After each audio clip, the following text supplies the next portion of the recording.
सभापति महोदय, एनडीए सरकार की महत्वपूर्ण नीतियों के कारण ही देश जल्द ही विश्व की तीसरी सबसे बड़ी अर्थव्यवस्था बनने जा रही है। 2005 से माननीय मुख्यमंत्री जी नीतीश कुमार जी ने सही करने का काम किया है। मुख्यमंत्री जी को भी हम चाह रहे हैं कि उनको भी भारत रत्न। सभापति महोदय, राष्ट्रपति जी ने सरकार के पिछले और भविष्य के कामकाज का लेखा जोखा दिया और रोड मैप भी प्रस्तुत किया है। यह देश की विकास के लिए काफी अहम है। सभापति महोदय, माननीय प्रधानमंत्री जी के नेतृत्व में एनडीए सरकार देश के विकास के लिए कई महत्वपूर्ण कार्यक्रम और योजनाएं चला रही है, जिससे देश में गरीब, मध्यम वर्ग, किसान, युवा, महिलाएं और वंचित वर्ग को समान रूप से लाभ मिल रहा है। माननीय प्रधानमंत्री जी का सबका साथ, सबका विकास और सबका विश्वास, सबका प्रयास मूल मंत्र फलीभूत हो रहा है।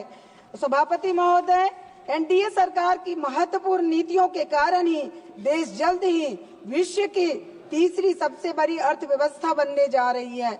आज देश में अनेकों एयरपोर्ट बन रहे हैं।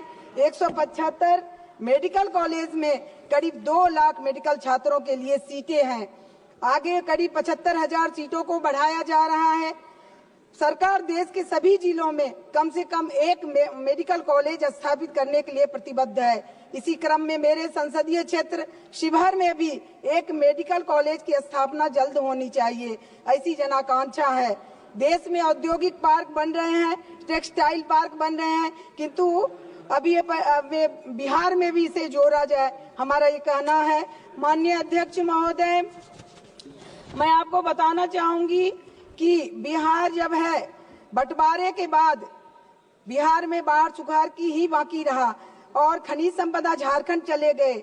बहुत ज्यादा वहां पर आर्थिक परेशानी भी हुई, लेकिन हमारे जो यशस्वी वहां पर के जो माननीय मुख्यमंत्री जी हैं, बिहार के विकास पुरुष हैं, उन्होंने बेपटरी बिहार को पटरी पर लाने का काम किया। उन्होंने बहुत सारा काम किया, लॉ एंड ऑर्डर को दुरुस्त किए और बिहार में जिस तरह से कानून का एकदम बिल्कुल धज्जियां उड़ाई जा रही थी, रोड, पुल, पुलिया सब बिल्कुल अस्त व्यस्त था, उसको माननीय मुख्यमंत्री नीतीश कुमार जी ने पटरी पर लाने का काम किया है, जिसमें हमारी केंद्र सरकार की काफी भागीदारी रही, काफी कुछ उन्होंने दिया।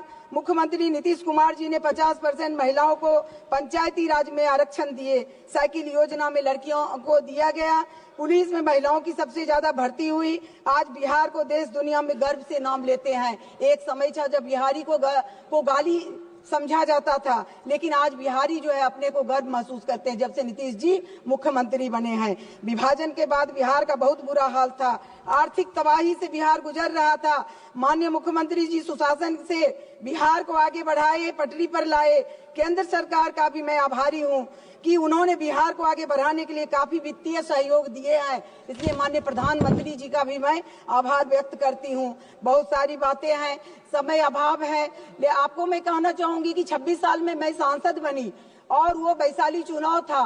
उस समय बिहार जब है आग में जल रहा था, इस तरह का था माहौल कि बिहार मतलब कि रोम जल रहा था और नीरो बंसी बजा रहे थे। उस समय जो था, जिस समय में था नीतीश जी के पहले लालू जी की सरकार थी, जात पात पूछा जाता था, लोग सुबह जाते थे शाम में आएंगे कि नहीं, कोई गारंटी नहीं रहती। इस तरह के माहौल को 2005 से माननीय मुख्यमंत्री जी नीतीश कुमार जी ने सही करने का काम किया है।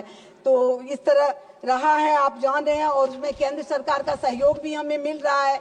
तो मुख्यमंत्री जी को भी हम चाह रहे हैं कि उनको भी भारत रत्न मिले और हमारे देश के जो यशस्वी प्रधानमंत्री हैं नरेंद्र मोदी जी, उनको भी भारत रत्न से नवाजा जाए। मैं इस उनसे मांग भी कर रही हूं, क्योंकि पहले भी ऐसा हो चुका है, नेहरू जी को भी मिला है।